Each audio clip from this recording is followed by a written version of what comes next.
Hello दोस्तों, मैं अनामिका सिंह स्वागत करती हूँ यूपी एलटी ग्रेड की जीएस जीके की इस महत्वपूर्ण क्लास में। फ्रेंड्स, ये क्लास नंबर 18 है जिसमें हम लोग यूपी एलटी ग्रेड के जो पेपर हो रहे हैं 6-7 दिसंबर को जो पेपर लगे हैं और उसके साथ 21 दिसंबर को और सबसे लास्ट में 17 दिसंबर को उसके इंपॉर्टेंट क्वेश्चन जीएस जीके के जो 30 नंबर में पूछे जाते हैं वो यहाँ पे डिस्कस कर रहे हैं। तो आप हमारे साथ लास्ट तक बने रहिएगा। चैनल को सब्सक्राइब कर लीजिए, वीडियो को लाइक कर दीजिए और सभी दोस्तों के साथ इसको शेयर कर दीजिए।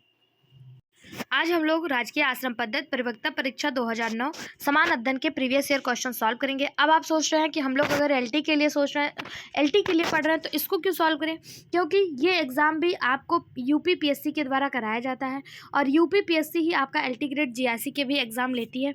तो यूपी पीएससी के सारे एग्ज़ाम जो है आप सारे एग्ज़ाम के क्वेश्चन आपके लिए बहुत ज़्यादा इंपॉर्टेंट है। आज से हम लोग अपना क्वेश्चन आज का यहाँ से शुरू करेंगे। अभी तक आप लोगों ने कमेंट में कोई कहा कि एक्सप्लेनेशन दिखा के पढ़ाइए, कोई कहा एक्सप्लेनेशन दिखा के नहीं पढ़ाइए। अब देखिए, आप लोग के हिसाब से मैं चलूँगी तो आप लोग का एक एक डिमांड बढ़ता जाएगा।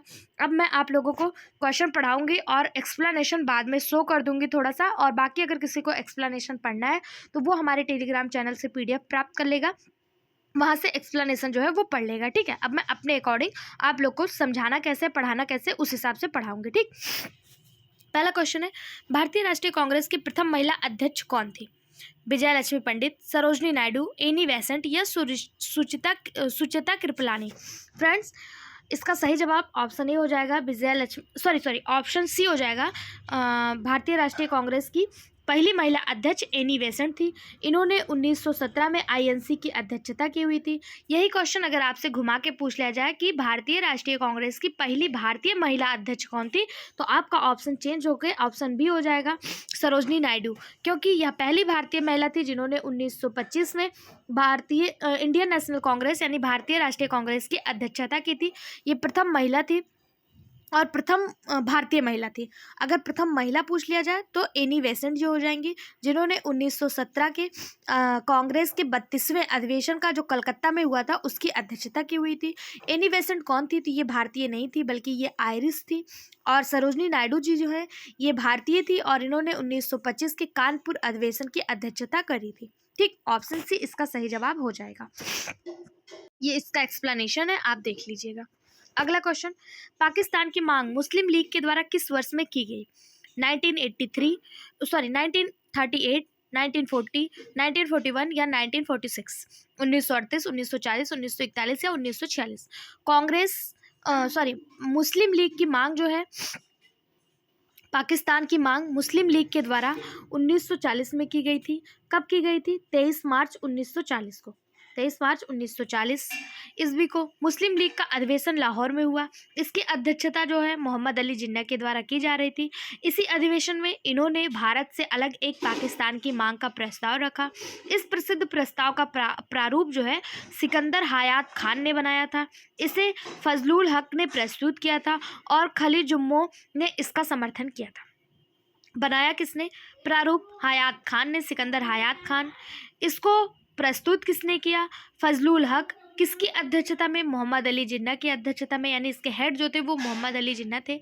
23 मार्च 1940 को लाहौर में जब मुस्लिम लीग का अधिवेशन हुआ, वहीं पर मोहम्मद अली जिन्ना अध्यक्षता कर रहे थे और वहीं पर पाकिस्तान की मांग रखी गई थी। ऑप्शन बी इसका सही जवाब हो जाएगा। ये इसका एक्सप्लेनेशन है। आप लोग चाहें तो बाद में PDF प्राप्त करके एक्सप्लेनेशन अच्छे से पढ़ सकते हैं। अगला क्वेश्चन, जब सुभाष चंद्र बोस ने भारतीय राष्ट्रीय कांग्रेस से इस्तीफा दे दिया तब उस समय सीट के लिए किसका नाम प्रस्तावित किया गया? जवाहरलाल नेहरू, पट्टाभी सीतारामैया, राजेंद्र प्रसाद और JB कृपलानी? इसका सही जवाब हो जाएगा option C, doctor Rajendra Prasad. देखिए, जब त्रिपुरी अधिवेशन था 1939 का, इसकी अध्यक्षता सुभाष चंद्र बोस और महात्मा गांधी को एक इन्हीं के एक सहायक थे जिनका नाम पट्टाभी सीतारामैया था। इन्हीं को सपोर्ट कर रहे थे महात्मा गांधी और सुभाष चंद्र बोस अलग से और पट्टाभी सीतारामैया दोनों लोगों ने इलेक्शन में पार्टिसिपेट किया। सुभाष चंद्र बोस ने सीतारामैया को पराजित कर दिया, यानी कि सुभाष चंद्र बोस की जीत हुई। लेकिन बाद में गांधी जी से विवाद हो गया और सुभाष चंद्र बोस जी ने अपना त्यागपत्र दे दिया। जब सुभाष चंद्र बोस जी ने अपना त्यागपत्र दे दिया तब उनके स्थान पर डॉक्टर राजेंद्र प्रसाद को अध्यक्ष बनाया गया 1939 के त्रिपुरी अधिवेशन का। इसी के पहले 1938 का जो अधिवेशन हुआ था इसकी अध्यक्षता सुभाष चंद्र बोस द्वारा किया गया था और 1938 की अध्यक्षता भी सुभाष चंद्र बोस ने जीत ली थी। ये जो है जीते थे, जबकि जो महात्मा गांधी द्वारा निर्वाचित सदस्य मतलब जो खड़े किए गए थे उम्मीदवार पट्टाभी सीतारामैया, इनकी हार हो गई थी। लेकिन महात्मा गांधी के विवाद के कारण, विरोध के कारण सुभाष चंद्र बोस जी ने अपने पद से इस्तीफा दे दिया और उस पद पर जो अध्यक्ष के रूप में बन के आए वो डॉक्टर राजेंद्र प्रसाद थे। ऑप्शन सी इसका सही जवाब हो जाएगा। ये इसका एक्सप्लेनेशन है, आप देख लीजिए, बाद में पीडीएफ से भी देख लीजिएगा। पीडीएफ आपको हमारे टेलीग्राम चैनल पे मिल जाएगा। अगला क्वेश्चन, भारतीय स्वाधीनता विधेयक को राजकीय स्वीकृति प्राप्त हुई 18 जुलाई 1947, 17 जुलाई 1947, 20 जुलाई 1947 या 21 जुलाई 1947। आपने एक नाम सुना होगा, माउंटबेटन योजना। माउंटबेटन योजना 4 जुलाई 1947 को ब्रिटिश संसद में भारतीय स्वतंत्रता विधेयक पेश किया गया। 18 जुलाई 1947 को इसे स्वीकृति मिली, यानी कि ऑप्शन ए इसका सही जवाब है। जो भारतीय स्वतंत्रता विधेयक है इसी को माउंटबेटन योजना के नाम पे जाना जाता है, क्योंकि इसका निर्माण माउंटबेटन योजना के आधार पर हुआ था 4 जुलाई 1947 को और 18 जुलाई 1947 को इसको स्वीकृति मिल गई थी। 15 अगस्त 1947 को भारत और पाकिस्तान में देश का विभाजन कर दिया गया था। देश का विभाजन कब किया गया? तो 15 अगस्त 1947 को कर दिया गया था। 15 अगस्त 1947। 14 अगस्त को ही पाकिस्तान अपना स्वतंत्रता दिवस मनाता है, आप सभी को पता होगा। अगला क्वेश्चन, कोटेश्वर बांध निम्नलिखित नदियों में से किस पर बनाया गया? भिलांगना, भागीरथी, अलकनंदा या मंदाकिनी? तो इसका सही जवाब हो जाएगा ऑप्शन बी, भागीरथी। कोटेश्वर बांध उत्तराखंड के टिहरी जिले में भागीरथी नदी पर बनाया गया है। भागीरथी नदी जब अलकनंदा में आकर मिलती है तो यही गंगा नदी का निर्माण करती है और यह उत्तराखंड से निकलती है और उत्तराखंड में ही टिहरी जिला है, वहीं पे कोटेश्वर बांध या टिहरी बांध के नाम से जाना जाता है, ये बनाया गया है। यह बांध टिहरी हाइड्रो पावर कॉम्प्लेक्स का एक हिस्सा है और ऊंचा, मतलब इसका जो लंबाई है वो 97.5 मीटर ऊंचा कंक्रीट से बना गुरुत्वीय बांध है। ठीक है, कोटेश्वर बांध, ऑप्शन बी इसका सही जवाब हो जाएगा। अगला क्वेश्चन, भारत में कन्याकुमारी अवस्थित है भूमध्य रेखा के दक्षिण में, कर्क रेखा के उत्तर में, मकर रेखा के दक्षिण में या भूमध्य रेखा के उत्तर में? कन्याकुमारी कहाँ है? तो आप सभी को पता है कन्याकुमारी भारत के तमिलनाडु राज्य में है और तमिलनाडु राज्य यहाँ पे पड़ता है जो तटीय राज्यों में से एक है।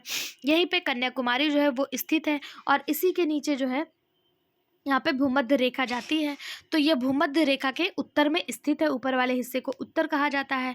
ठीक है, और यह तमिलनाडु राज्य में स्थित है, यह भारत के मुख्य दक्षिणतम बिंदु का हिस्सा है। ठीक, ऑप्शन इसका सही हो जाएगा भूमध्य रेखा के उत्तर में, ऑप्शन डी इसका सही जवाब हो जाएगा।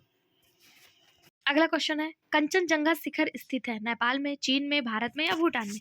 कंचनजंगा कहाँ है? तो इसका सही जवाब हो जाएगा कंचनजंगा जो है ये ए और सी दोनों ही इसका सही जवाब हो जाएगा, नेपाल और भारत, क्योंकि कंचनजंगा जो है ये शिखर भारत के सिक्किम राज्य में अवस्थित है। इसकी ऊंचाई 8598 मानी 8598 मीटर है। यह विश्व का तीसरा सबसे ऊंचा पर्वत शिखर है। कंचनजंगा को कोंग लोचू के नाम से भी जाना जाता है। भारत की सर्वोच्च चोटी अगर पूछी जाए तो गाडविन आस्टीन K2 है जो पाक ऑक्युपाइड कश्मीर में स्थित है। बाकी कंचनजंगा जो है ये भारत में स्थित है, ऑप्शन सी इसका सही जवाब है। आयोग ने इसका जवाब ऑप्शन ए माना था, आप देख लीजिएगा आपको इसका जवाब क्या मानना है। ओके, कंचनजंगा पूर्णतः भारत की मतलब सबसे ऊंची चोटी है। अगर भारत में सबसे ऊंची चोटी की बात करें, भारत की सबसे ऊंची चोटी पूछा जाए तो आप गाडविन आस्टीन या K2 मार्क करके आएंगे, लेकिन अगर भारत में सबसे ऊंची चोटी पूछा जाए तो वो कंचनजंगा ही है। अगला क्वेश्चन, निम्नलिखित पर्वतों में से कौन सा संयुक्त राज्य अमेरिका में अवस्थित नहीं है? ब्लैक फॉरेस्ट पर्वत, ग्रीन पर्वत, रेड पर्वत या वाइट पर्वत? इसका सही जवाब हो जाएगा ऑप्शन ए, ब्लैक फॉरेस्ट पर्वत। ब्लैक फॉरेस्ट पर्वत अगर ये अमेरिका में नहीं है तो कहाँ है? ये जर्मनी में है। जबकि ग्रीन पर्वत, रेड पर्वत और वाइट पर्वत ये तीनों ही अमेरिका में स्थित हैं। ब्लैक फॉरेस्ट पर्वत कहाँ पे है? जर्मनी में है। कहाँ पे है? जर्मनी में है। ठीक है, तो इसका सही जवाब ऑप्शन ए हो जाएगा। अगला क्वेश्चन, भारतीय संविधान में कल्याणकारी राज्य के विचार को सम्मिलित किया गया प्रस्तावना में, मूल अधिकारों में, चतुर्थ अनुसूची में या राज्य के नीति निर्देशक तत्व जिसे आप DPSP कहते हैं वहाँ पे? भारतीय संविधान में जो राज्य के निधि निर्देशक तत्व है, जिसे डीपीएसपी के नाम से जाना जाता है, इसी में जो है कल्याणकारी राज्य के विचार को सम्मिलित किया गया। यह डीपीएसपी जो है आर्टिकल 36 से लेकर 51 तक है और भाग 4 में है। किसमें है? भाग 4 में। अगर आपसे पूछा जाए डीपीएसपी की अवधारणा लिया कहाँ से गया था, तो डीपीएसपी आयरलैंड से लिया गया था। यहाँ से भी क्वेश्चन पूछा जाता है कि डीपीएसपी लिया कहाँ से गया था? आयरलैंड से लिया गया था। मूल अधिकार और मौलिक कर्तव्य दोनों अलग अलग चीजें हैं। मूल अधिकार यूएसए से लिया गया और मौलिक कर्तव्य रसिया से लिया गया था। ठीक है। भारतीय संविधान निर्माताओं का लक्ष्य भारत में कल्याणकारी राज्य की स्थापना करना था, इसलिए उन्होंने डीपीएसपी यानी राज्य के नीति निर्देशक तत्व भारत के संविधान में ऐड किया, समावेशित किया। ऑप्शन डी इसका सही जवाब हो जाएगा। ये भाग 4 के अनुच्छेद 36 से 51 तक है और यह आयरलैंड से लिया गया है। अगला क्वेश्चन, दिल्ली एनसीआर को छोड़कर भारत में कितने संघीय क्षेत्र हैं? 9, 6, 5 या 3? दिल्ली एनसीआर को छोड़कर कितने हैं? इसका सही जवाब हो जाएगा ऑप्शन बी 6।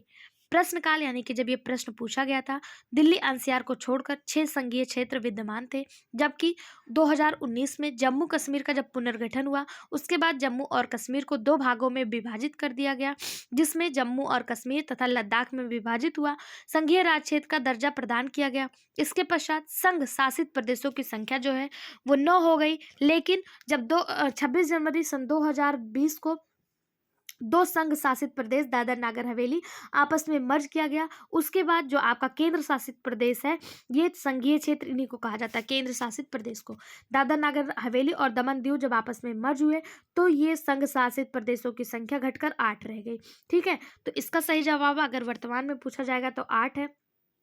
उस टाइम के हिसाब से इसका सही जवाब था 6, लेकिन उसके बाद जम्मू कश्मीर जब अलग हुआ, जम्मू कश्मीर लद्दाख, तो इसमें 2 जुड़े यानी कि ये 9 हो गया और उसके बाद एक घट गया क्योंकि दादर नागर हवेली और दमन और दीव आपस में मर्ज हो गए, तो ये कितना हो गया था?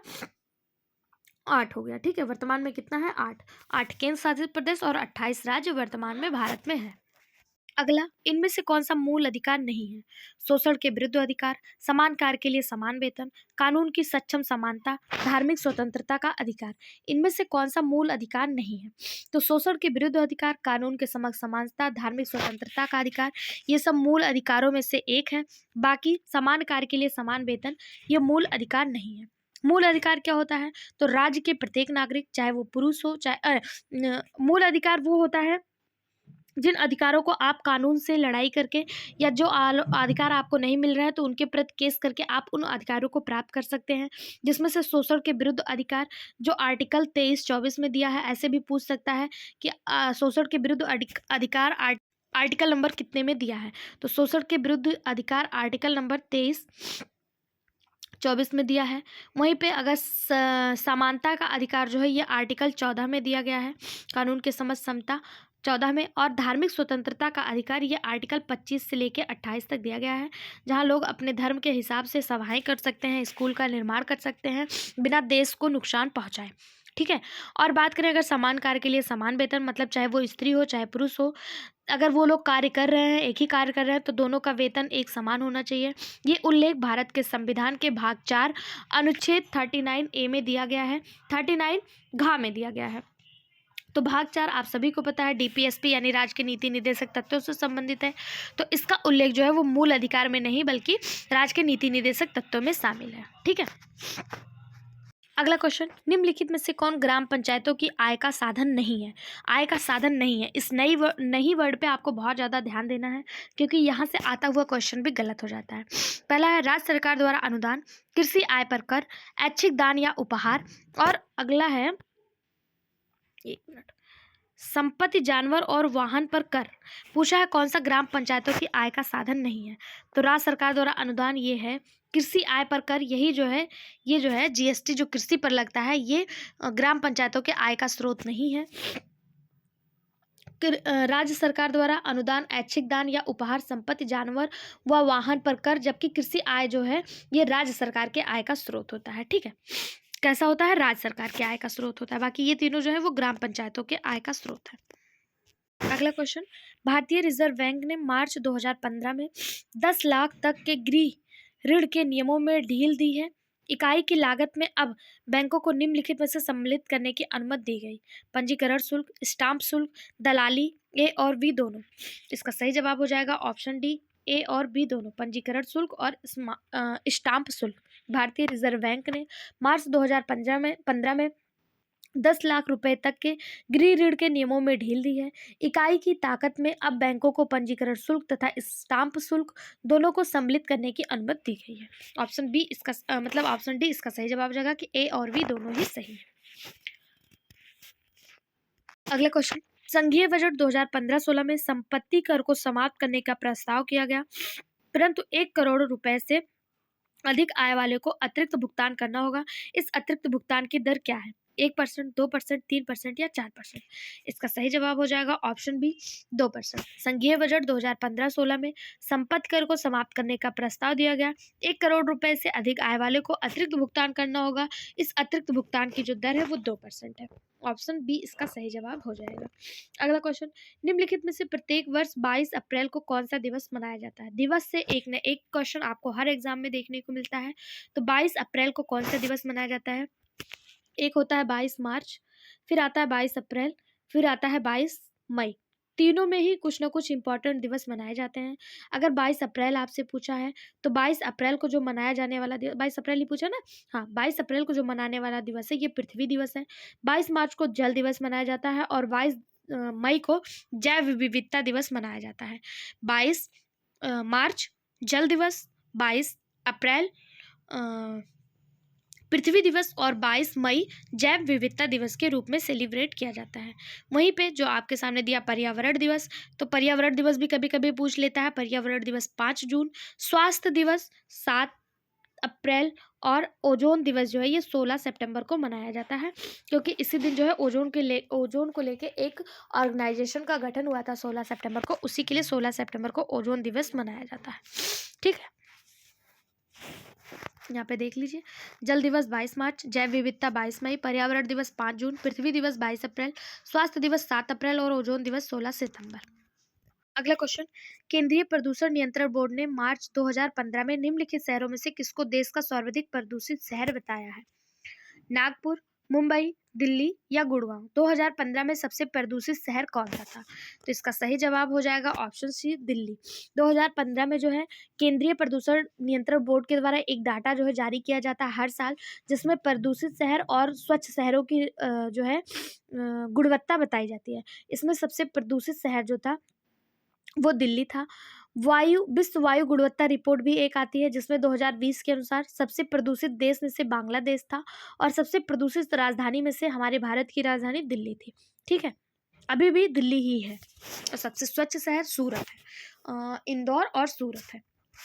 अगला क्वेश्चन, केंद्र सरकार ने किस तिथि को देश की अदालतों के लिए जजों के चयन से संबंधित कानून को अधिसूचित किया था? 13 अप्रैल 2015, 14 अप्रैल 2015, 16 अप्रैल 2015 या 12 अप्रैल 2015? इसका सही जवाब ऑप्शन है 13 अप्रैल 2015। केंद्र सरकार ने 13 अप्रैल 2015 को उच्चतम न्यायालय एवं उच्च न्यायालय के न्यायाधीशों की कॉलेजियम प्रणाली में बदलाव लाने के लिए राष्ट्रीय न्यायिक नियुक्ति आयोग अधिनियम 2014 एवं 99 संविधान संशोधन 2014 अधिसूचित किया, लेकिन सर्वोच्च न्यायालय की 5 संसदीय संवैधानिक पीठ ने 16 अक्टूबर 2015 को उक्त दोनों अधिनियमों को असंवैधानिक करार देते हुए रद्द कर दिया। ठीक, ऑप्शन ए इसका सही जवाब हो जाएगा। वर्तमान में ये रद्द हो गया है। अगला क्वेश्चन, निम्नलिखित में से किस देश में स्विट्जरलैंड के राजदूत को आतंकी आक्रमण ने मार डाला? ये उस समय का करंट का क्वेश्चन था। केन्या, सोमालिया, नाइजीरिया और इरिट्रिया आपको ऑप्शन में दिया हुआ था, लेकिन आपको बता दें 27 मार्च 2015 को यूसुफ मोहम्मद इस्लाम बारी जो संयुक्त राष्ट्र उच्चायुक्त थे, सोमालिया की राजधानी मोगादिशु में हुए आतंकी हमले में मारे गए थे। प्रश्न में स्विट्जरलैंड के राजदूत के बारे में पूछा गया था, जो कहीं भी ऑप्शन में आपको नहीं दिख रहा था। ये जो राजदूत थे ये मारे गए थे सोमालिया में, लेकिन पूछा है कि वो कौन से देश के थे, तो वो स्विट्जरलैंड के राजदूत थे, लेकिन स्विट्जरलैंड आपको ऑप्शन में नहीं दिया था, तो आप सोमालिया भी मार करके आ सकते थे, क्योंकि पूछने का तरीका थोड़ा सा गलत दे दिया गया था। ठीक है, अगला क्वेश्चन, अंतर्राष्ट्रीय महिला वीरता पुरस्कार 2015 से सम्मानित तसब्बुन अदनान किस देश की रहने वाली? पाकिस्तान, भारत, बांग्लादेश, अफगानिस्तान? इसका सही जवाब ऑप्शन ए पाकिस्तान। अंतर्राष्ट्रीय महिला वीरता पुरस्कार 2025 से 24-25 से कौन सम्मानित हुआ? इसका जवाब आपको कमेंट बॉक्स में देना है, ये आपके लिए होमवर्क क्वेश्चन है, ठीक है। उस समय इसका सही जवाब ऑप्शन ए। अगला, हाल ही में वाराणसी और काठमांडू के मध्य भारत नेपाल मैत्री बस सेवा को हरी झंडी किसने दिखाई? नरेंद्र मोदी, सुषमा स्वराज, अखिलेश यादव या राम नाईक? तो इसका जो सही जवाब हो जाएगा वो हो जाएगा ऑप्शन सी, अखिलेश यादव। उत्तर प्रदेश के उस समय के ये मुख्यमंत्री हुआ करते थे और इन्होंने वाराणसी और काठमांडू के मध्य भारत नेपाल बस सेवा जो है वो शुरू की थी। ऑप्शन सी इसका सही जवाब था। इस समय उत्तर प्रदेश के मुख्यमंत्री कौन है, ये भी कमेंट बॉक्स में आप जवाब दीजिएगा कि प्रेजेंट टाइम उत्तर प्रदेश के मुख्यमंत्री, उत्तर प्रदेश के गवर्नर और उत्तर प्रदेश की राजधानी क्या है। इन तीनों क्वेश्चन के जवाब आपको कमेंट बॉक्स में देना है। आप कमेंट बॉक्स में एक्टिव पार्टिसिपेट करेंगे तो हमें भी मोटिवेशन मिलेगा। अगला क्वेश्चन, निम्नलिखित में से कौन सा सही सुमेलित नहीं है? धान, पूसा बासमती, अरहर, बहार, मटर, सपना, चना, रचना।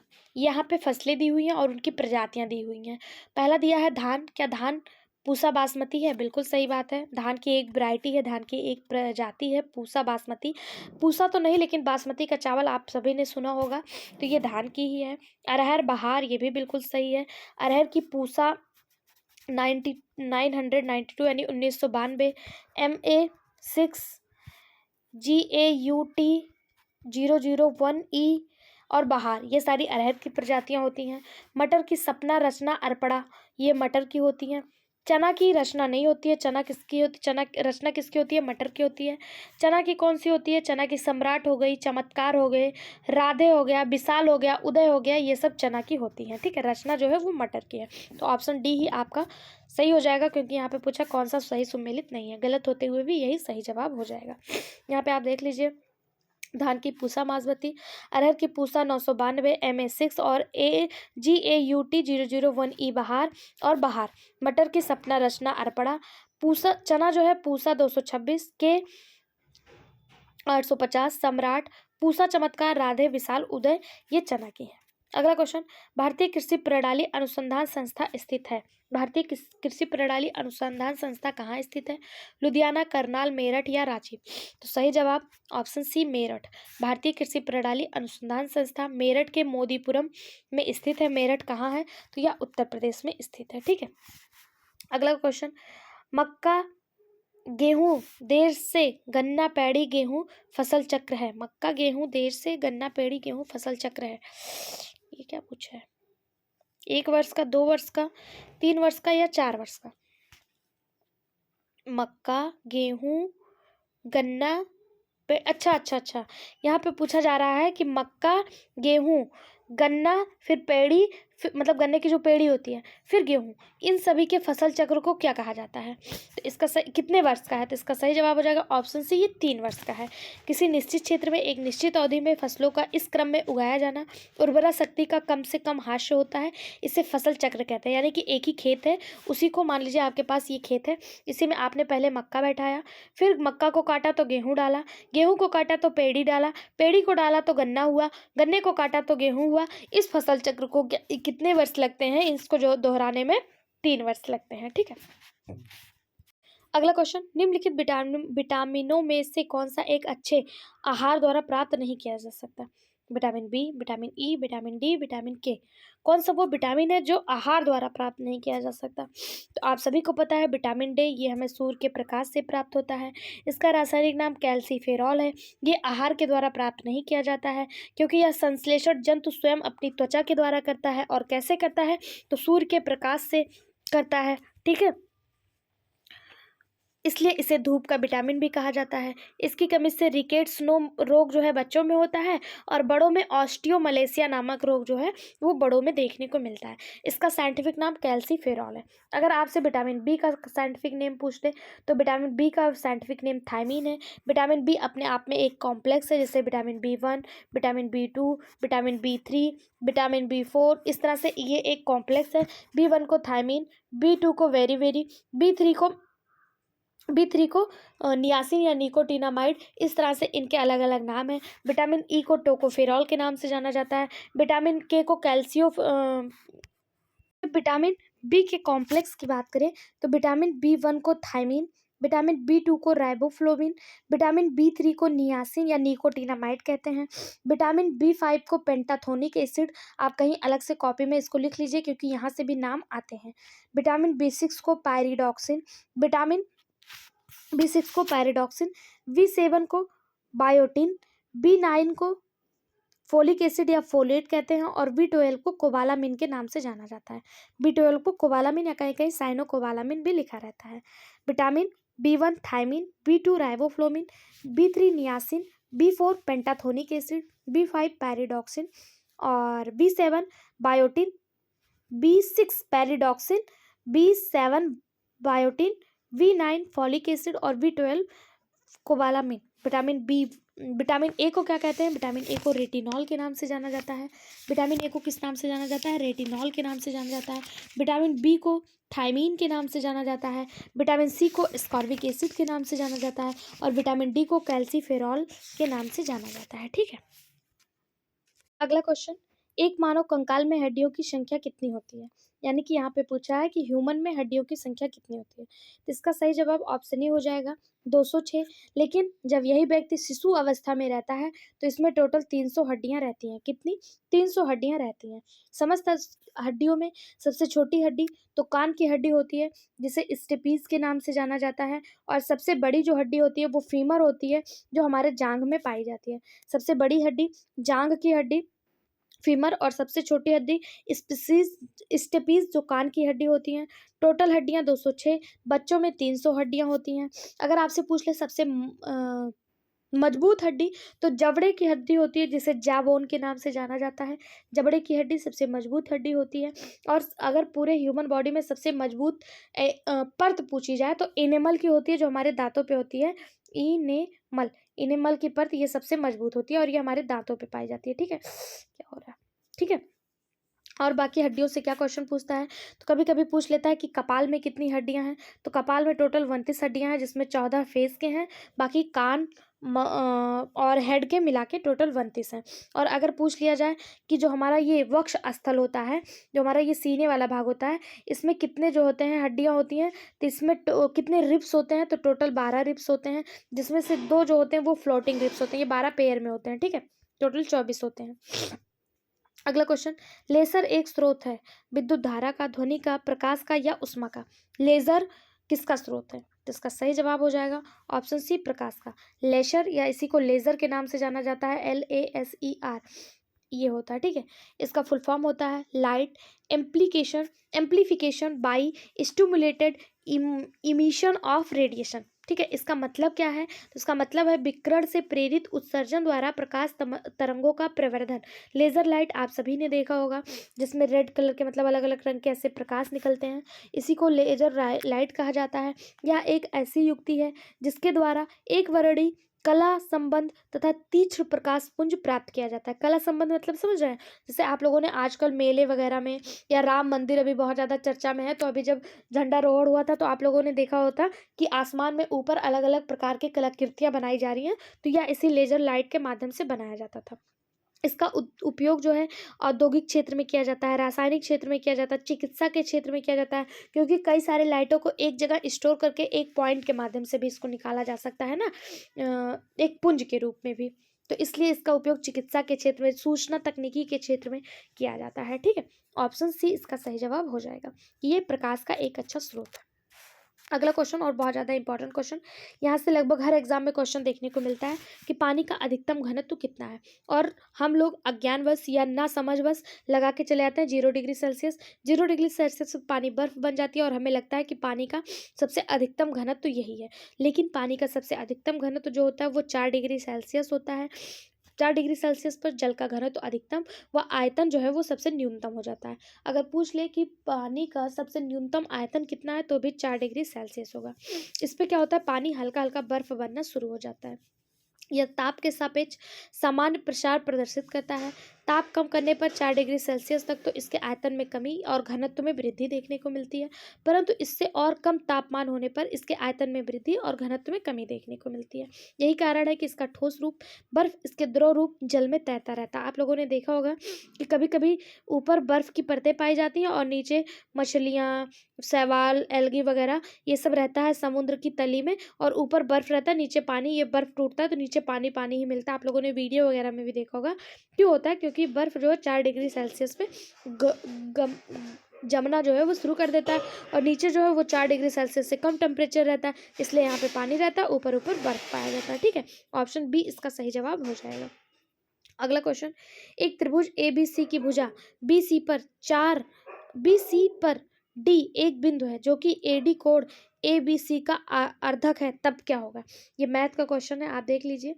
एक त्रिभुज है, एक त्रिभुज आपके सामने दिखाया है, ये एक त्रिभुज है, दिया है ABC त्रिभुज है, तो A हो गया, B हो गया, C हो गया। ठीक है, BC पर D एक ऐसा बिंदु है, BC पर ये BC हो गया, इस पर D एक ऐसा बिंदु है जो AD कोण ABC का अर्धक है, यानी कि इसको आधे में काटता है। तो यहाँ से आ गया, ये ऐसे पूछा है, तब क्या होगा? तो इसका सही जवाब हो जाएगा, क्या हो जाएगा? ये दोनों बराबर हो जाएंगे, ये दोनों बराबर हो जाएंगे, ये दोनों बराबर और ये दोनों बराबर हो जाएंगे, यानी कि B और D ये दोनों इक्वल, और D और C ये दोनों इक्वल हो जाएंगे। तो B और D इक्वल C और D, ऑप्शन ए इसका सही जवाब हो जाएगा। अगला क्वेश्चन, यदि 2x - 1 + 2x + 1 = 320 है तो x का मान क्या होगा? थोड़ा सा ब्लर PDF हो गया, उसके लिए सॉरी। इसका सही जवाब हो जाएगा ऑप्शन डी। यहाँ पे ये सॉल्व किया गया है और इसका सही जवाब निकल गया ऑप्शन डी, यानी कि 7। x का मान कितना आया है? 7 आया। कैसे सॉल्व किया गया PDF प्राप्त कर लीजिएगा, वहाँ से देख लीजिएगा। अगला क्वेश्चन, किसी परीक्षा में सभी परीक्षार्थियों ने या तो हिंदी विषय लिया या अंग्रेजी लिया या दोनों। हिंदी लेने वाले 65.8%, अंग्रेजी लेने वाले 59.2% थे। कुल परीक्षार्थियों की संख्या 1000 थी। कितने परीक्षार्थियों ने हिंदी और अंग्रेजी दोनों विषय लिए हैं? इसको सॉल्व करने के लिए आपको ऐसे एक डायग्राम बनाना पड़ता है। एक बनाइए हिंदी के लिए, एक बनाइए अंग्रेजी के लिए, ऐसे 2 बना लिया। और कुछ ऐसे भी विद्यार्थी हैं जिन्होंने हिंदी और इंग्लिश दोनों लिया, उनको इस वाले गोले में रखिए। ठीक है, तो हिंदी के लिए 65.8, अंग्रेजी के लिए 59.2 थे। अब आपने डायग्राम बना लिया है, यहाँ से जो है इसको आप सॉल्व करेंगे तो 250 आपका निकल के आ जाएगा, क्योंकि टोटल अभ्यर्थी जो थे वो 1000 थे। 1000 पे आप निकालेंगे 1000 × 25/100, अरे यार 25/100, 2 जीरो से 2 जीरो कट गया। 25 को 10 से गुणा कर दीजिए, 25 से कम 25 और 1 जीरो लगा दीजिए, यानी 250। इसका सही जवाब हो जाएगा। 250 किस ऑप्शन में दिया है? ऑप्शन नंबर डी पे दिया है, तो ऑप्शन नंबर डी आपका सही हो जाएगा। आज के वीडियो के 30 क्वेश्चन यहीं पे कंप्लीट होते हैं। नेक्स्ट वीडियो में हम लोग एक नए तरीके से इसी तरह के GS GK के क्वेश्चन लेकर आएंगे। हमारे इसी चैनल पे बॉटनी और जूलॉजी के भी क्वेश्चन कराए जा रहे हैं, उनको भी आप जरूर देखिए। और अगर आप बिहार एग्जाम की तैयारी कर रहे हैं, ADO और बिहार TRE एग्जाम की, तो हमारे चैनल से जरूर जुड़ें, क्योंकि उसके भी इंपॉर्टेंट क्वेश्चन हमारे इसी चैनल पर फ्री ऑफ कॉस्ट आपको कराया जा रहा है। वीडियो में बने रहने के लिए धन्यवाद।